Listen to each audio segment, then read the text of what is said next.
I was an only son, and looking back, I was spoilt dreadfully. My mother polished my shoes, made me breakfast before I went to work as a junior railway clerk in Doncaster until I was 18. And then I got called up, and in March, 20th of March 1947, and received a very rude awakening there. I was posted to Gallagher Camp, Richmond.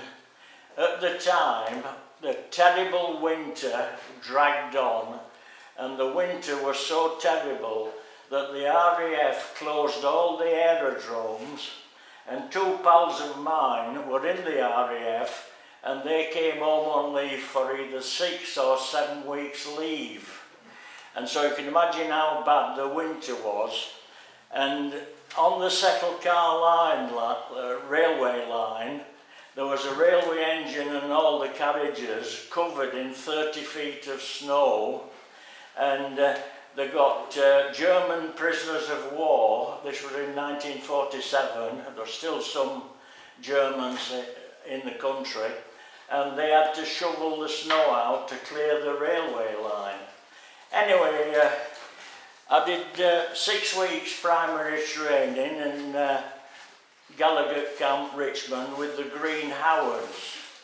And in the army, you have what they call webbing. Is a webbing belt, 2 ammunition pouches, a small pack on your back, and this has all got to be blancoed, and where the brass is on the belt and everything, it's got to be kept clean, the brass shone, and no discoloration of this. And blanco, as you know, is like a wet powder, and we put them on.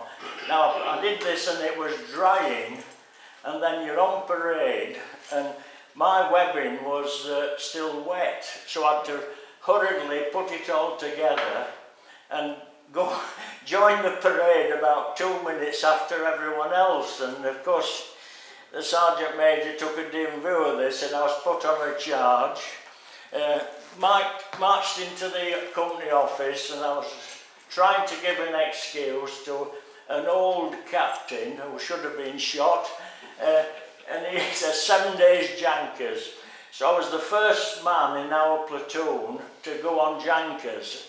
Now that means that you get dressed up in your best clothing and go to the guard room and report half an hour before parade time.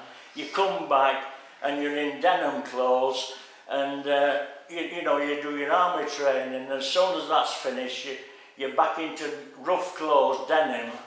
And I was allocated to the cookhouse, but I was very fortunate. The ATS girls adopted me, and I had bacon sandwiches until I was coming out of my ears, and the 7 days passed very quickly. But then I had my moment of glory. We're all lined up in 3 ranks, the platoon, and this little army officer came and said, "I'll inspect the rifles of the centre rank or rear rank." Fortunately, I was in one of the other ranks, so 7 or 8 men, dirty rifle, put him on a charge, and so they were all put on a charge, and then they came to me asking all about this jankers business and how to do it, and so it was okay really as it worked out. And anyway, after that, I was sent down after Gallagher Camp, finished 6 weeks primary training. I was sent to Portsmouth on a REOC ordnance as a clerk in the ordnance company.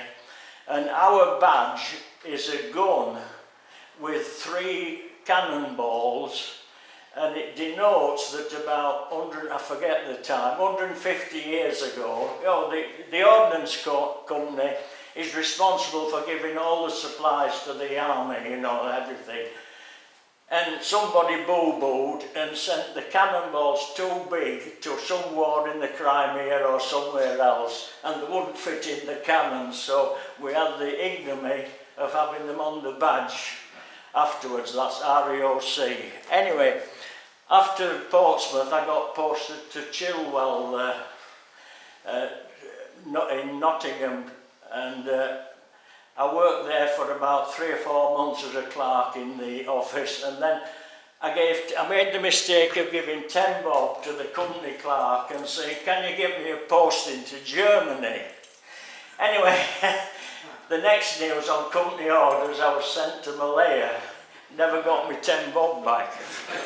So I joined the ship, the Georgie. There was a big 29,000 ship, and the Georgie was used to send POMs to Australia for years after I'd gone on it.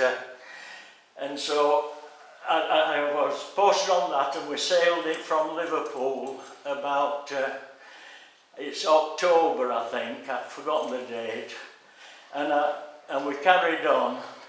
And the highlight of that, when we got through into warmer weather, we got through the Sea of Biscay, we could always sunbathe on the decks, and as long as you kept your area clean. I was sleeping in a hammock, I forget which one, but there were 3 hammocks, and I don't know whether, I think I was on the middle one, but it's 50 odd years ago. So anyway, we got there, but the highlight was they put entertainment on, a tennis party, and there were ATS girls and Wrens and nurses who were posted to the hospital in BMH in Singapore, and they put this tennis party on, and it was very pleasant. I'll give you the episode next week as to what happened, but we carried on, and remember at the age of 18 I'd only gone to Scarborough, I'd never even gone to London, but I'm sailing through the Suez Canal, and the ship was only had about 4 feet either side to get through. It was marvellous how this big ship could go. And I went to Singapore, and I was in a transit camp, that's tented area, called Nee Soon in Singapore. And there I had the unfortunate accident. In tropical countries, there's what they call drainage, and there's concrete things at the side of the road and everywhere to get, when tropical downpour comes, to get rid of the rainwater off the roads very quickly. So I was lucky, I fell down one of these things and I didn't break an arm and leg. I don't know how I did it. Anyway, after that I was posted to Tibro, which is, as you know, Singapore is joined to Malaya by the village of Johor Bahru, and we call it the Causeway. It's like a long, I think most of you will know that. And so there, the highlight of our times was every Saturday, a big lorry like this one. You jumped in the lorry at 12 o'clock on Saturday, and you went to enjoy the high spots in Singapore. The Chinese had done 3, I can best describe them as fairgrounds with all sorts, and one of the entertainments was you went and danced with Chinese girls and paid 10 cents or 20 cents a dance. And that, I assure you, was all that happened. And anyway, after that I came home on the next boat, the Devonshire, and came back on demob, and was demobbed at York. I attained the rank of corporal, which was very good for a national serviceman, because the army would promote regular soldiers rather than national servicemen. So all in all, it was an experience which had good, bad and indifferent times, but I think you're much better for it, as those who've served 2 years will agree with me, I'm sure. Thank you.